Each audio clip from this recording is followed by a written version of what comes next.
Good day, everyone. Good day, ma'am. I hope you are all doing well.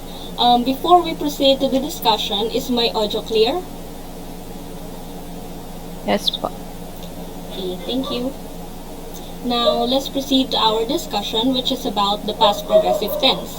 I have here 3 sentences, and I want you to read and try to guess them using the past progressive tense. In the given example, what phrase do you think shows the past progressive tense? Anyone? Santiago po, ma'am. Yes, Miss Santiago. It was snowing heavily last winter. The past progressive tense in the sentence is was snowing po. Okay, very good. It's correct. Was snowing. Now, who wants to answer the next example? De La Cruz po, ma'am. Yes, Mr. De La Cruz. We were baking cake last Christmas. The past progressive tense here is we're baking. Okay, very good. We're baking. Correct. Now, for the last sentence, can someone answer? Espineda po. Yes, Miss Espineda. She was going to the park. The answer is was going. Okay, thank you. Very good. Now, let's proceed to the discussion of the past progressive tense in the rules of form and use. The past progressive tense or the past continuous is formed by combining the past tense of the auxiliary verb to be, which is was or were, with the present participle of the verb in the ing form. Now, I want you to remember that the past progressive describes an action that is currently happening in the past. Okay? Now, here is the table for better understanding. Subject, I, he, she, it, and the auxiliary verb was begging, and the rest of the sentence for food. You, we, they were playing volleyball when the bell rang. Now, there are conditions in using the past progressive tense. Can someone read the first condition? Santiago po. Yes, Miss Santiago. The past progressive can shed light on what was happening at a precise time in the past. Examples. At 8 o'clock, I was eating dinner. I was sweeping the floor last Monday. Okay, thank you, Miss Santiago. Just like the previous statement, past progressive is used to describe what we have done in the past. But in here, the time is specifically stated. Just like the examples, at 8 o'clock, I was eating dinner and I was sweeping the floor last Monday. Also, it doesn't matter whether you change the order of the words in a sentence as long as it is grammatically correct. For example, I was eating dinner at 8 o'clock. And last Monday, I was sweeping the floor. Is everything clear? Yes po, ma'am. Yes po. Thank you. Now, how about the second condition? Can someone read? De La Cruz po. Yes, Mr. De La Cruz. Examples, she was talking constantly in class in those days. Claire was biting her nails more often. Okay. Now, as you observe in the given examples, what do you think is the word that states the frequency of the action? Anyone?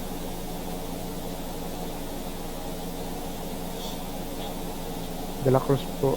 Yes, Mr. De La Cruz. I think, ma'am, it is constantly. Then the second sentence, it was more often. Okay, very good, Mr. De La Cruz. Stalking constantly and was biting her nails more often. Now, again, the second condition is that the past progressive tense can also refer to the habitual action. Now, can someone please read the last condition? Espineda po. Yes, Miss Espineda. It can also be used to describe something that was happening continuously in the past when another action interrupted it. Examples. The boy was jumping when he was hit by a ball. Lisa was making dinner when she arrived. Now, as you observe in a sentence, it was continuously happening, but then another action or situation interrupted it. What do you think is the indicator of the interrupted action? Anyone? Santiago po. Yes, Miss Santiago? The use of the adverb when po. Okay, very good. That is correct. Again, for the recap of the conditions, in writing a sentence in the past progressive tense, remember the keywords specific time, habitual action, and when another action interrupted what we were doing. Now, along with the conditions, there are also other ways in writing sentences using the past progressive tense. The first one is the negatives. The negative in the past progressive tense is created using the contractions of was not or were not, wasn't or weren't, plus the ing or the present participle form of the verb. Subject, I, he, she, it wasn't cooking the dinner yet. You, we, they weren't playing the baston properly. However, in case you were wondering, it is not certainly wrong if we wanted to use the was not or were not in producing sentences, but it is not commonly used in the spoken discourse. Rather, it is normally used in the formal discourse or written discourse. Please remember the point that I've said. Now,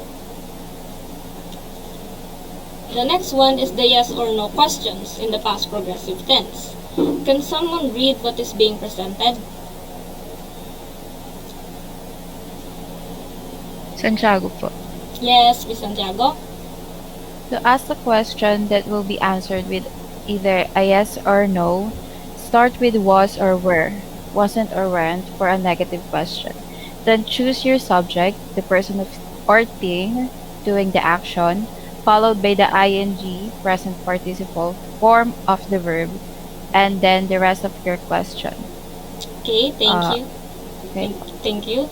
Now, auxiliary verb to be, was or were, wasn't or weren't, the subject, the verb, and the rest of the sentence. Was Louis writing on the wall? Were we arranging these yesterday?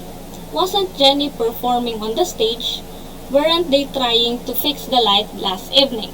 If you observe, the subject and the auxiliary verbs change their order in the sentence when writing in the past progressive tense using the yes or no question.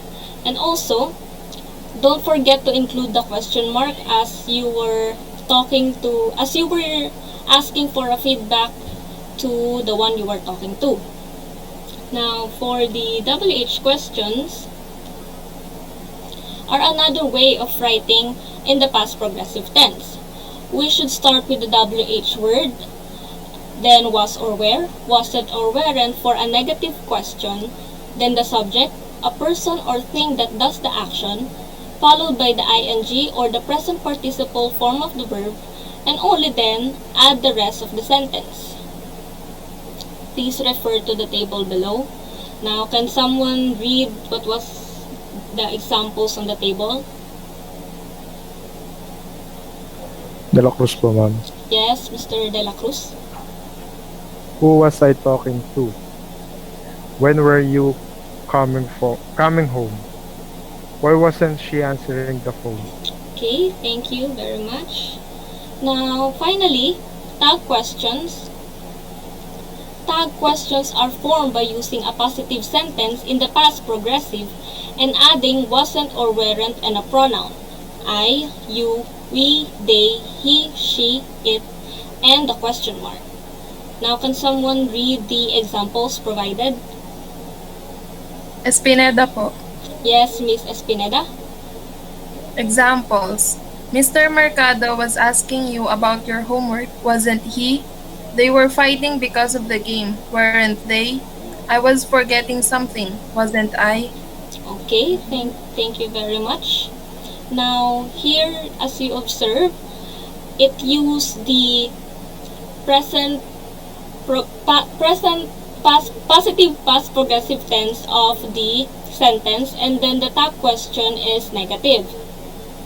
Was asking, wasn't he? Were fighting, weren't they? And was forgetting, wasn't I? Then, we may also add a positive tag when you're using a negative sentence. Can someone read the example? De La Cruz po. Yes, Mr. De La Cruz.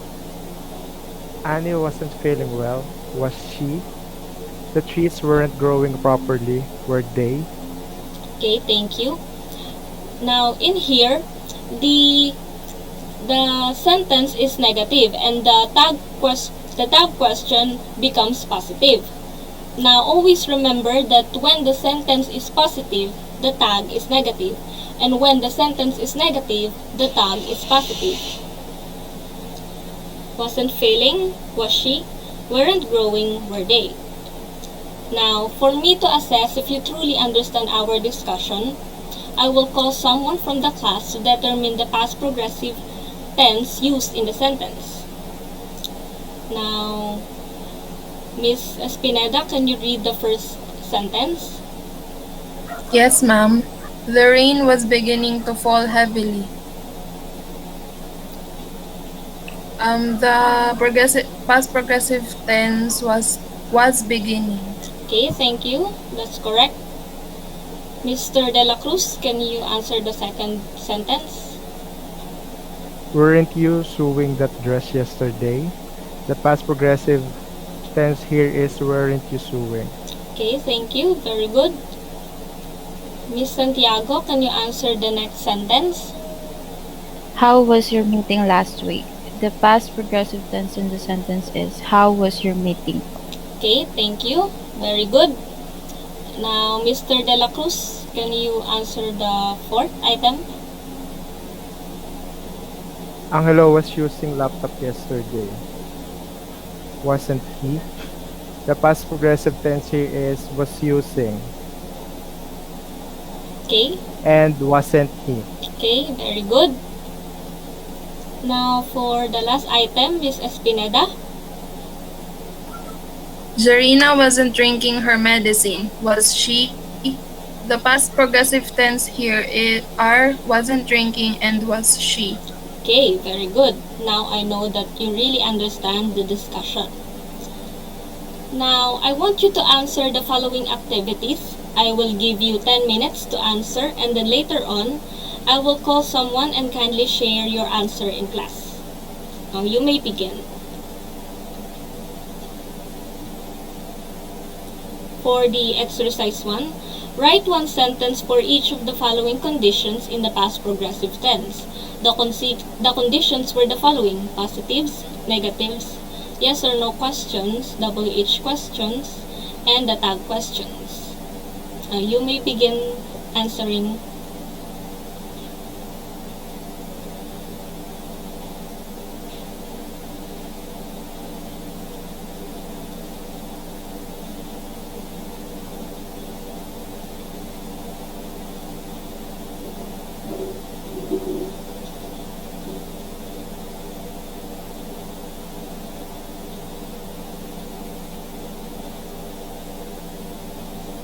Okay, I think you were done. Can someone share his or her answers in class? Let's call Miss Santiago. Can you share your answers? Yes, ma'am. So, for the positives, we were planning to go to the park, but there was an emergency. For the negatives, Nicole wasn't drying the clothes yet. For yes or no questions, weren't Patrick and Kyla borrowing a book from the library? For the WH questions, why were you here? And for the tag questions po, the cats were chasing the little mouse, weren't they? Okay, thank you. Very good sentence construction, Miss Santiago. Now, for the exercise number 2, fill in the correct form of the verb in past progressive tense. Write your answers in your notebook. Okay, here are the items. You may begin answering the sentences in your notebook.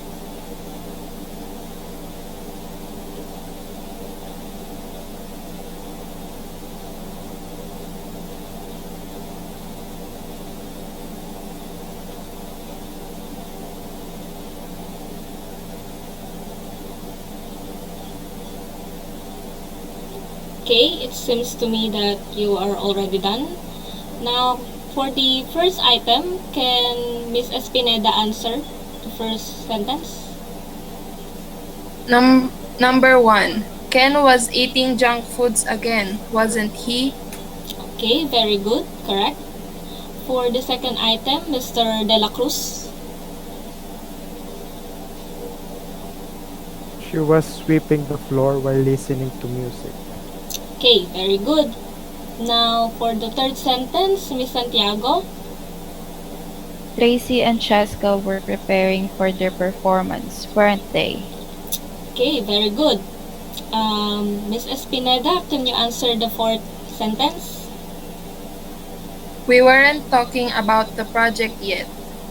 Okay, very good. Now, for the last item, can Miss Santiago answer the last item? Velaine and Melissa were cooking dinner in the kitchen. Okay, very good. Now, our discussion ends here. Thank you for your active participation and I hope you have a great day ahead. Goodbye. Goodbye, Ma'am. Thank you po. Thank you, ma'am. Thank you po.